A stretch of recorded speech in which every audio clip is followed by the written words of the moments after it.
जब से पहलगाम अटैक हुआ है उसके बाद से हमने कई एरियाज को एक फोकस एरिया बनाया था जिनको कि हम एक फोकस वे में टारगेट करेंगे। और जैसे हमें इंटेलिजेंस इनपुट्स आ रहे थे कि जो टेररिस्ट ग्रुप्स हैं वो अब बर्फ पिघलने के बाद जंगलों में हायर रीचेस में चले गए हैं, और इसको ध्यान में रखते हुए जो हायर रीचेस हैं, जो ऊंचे पहाड़ों में जो जंगल्स हैं, वहां पर हमारी डोमिनेशन पार्टीज कंटिन्यूसली डिप्लॉयड थी।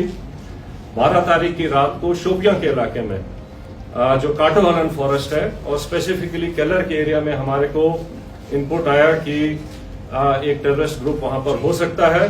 तो जो पार्टीज वहां पर डोमिनेशन के लिए पहले से ही डिप्लॉयड थी काफी टाइम से, उन्होंने अपने आप को रिलोकेट किया, उस जगह के ऊपर फोकस होके क्लोज इन हुए।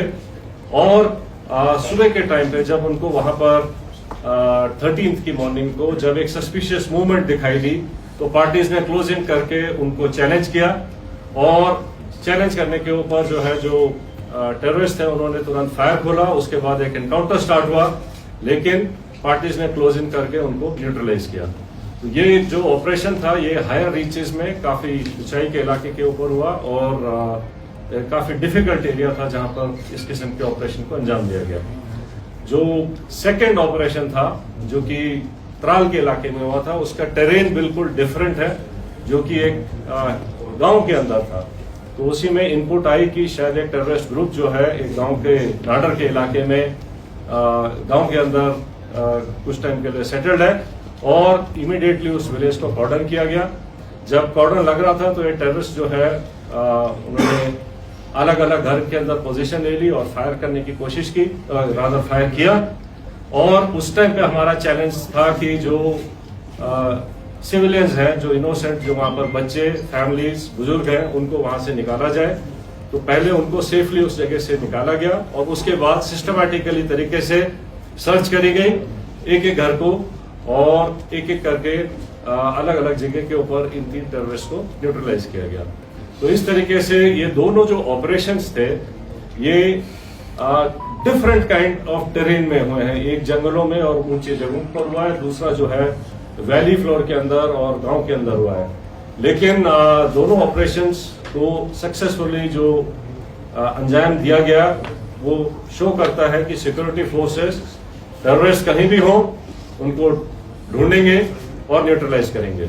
तो जिन ट्रूप्स ने इसके ऊपर इन दोनों ऑपरेशंस को कामयाब बनाया, मैं उनको कॉम्प्लीमेंट करना चाहता हूं। और इसको करने के लिए जो हमारी इंटेलिजेंस एजेंसीज हैं उनके टाइमली इनपुट से भी हमें बहुत इनको कामयाब बनाने में मदद मिली है। जहां तक जो टेररिस्ट न्यूट्रलाइज हुए हैं उनके नाम आप सब जानते हैं। इनमें जो सबसे जो शोपियां वाले इलाके में जो था शाहिद कुट्टे, आपको पता होगा कि वो पिछले 2 मेजर टेररिस्ट अटैक में, जिसमें कि हीरपुरा गांव के एक सरपंच को मारा गया था और एक रिजॉर्ट के ऊपर एक जर्मन टूरिस्ट को ऊपर अटैक हुआ था, इन दोनों में इन्वॉल्व था। बाकी फंड रेजिंग और बाकी एक्टिविटीज में इसका बड़ा हाथ था। जो उसका दूसरे एसोसिएट था वो भी एक लोकल नॉन माइग्रेंट जो यहाँ के लेबर हैं उनको मारने में इन्वॉल्व थे। तो इसी तरीके से जो इन दोनों जो मॉड्यूल्स को जो न्यूट्रलाइज किया गया है उससे जो है इन तंजीमों को जो है काफी झटका लगेगा और यहाँ पे जो है टेरर एक्टिविटीज और नॉर्मलसी लाने में मदद मिलेगी। So I rest here for rest of the things I request IGCRPF to please add up.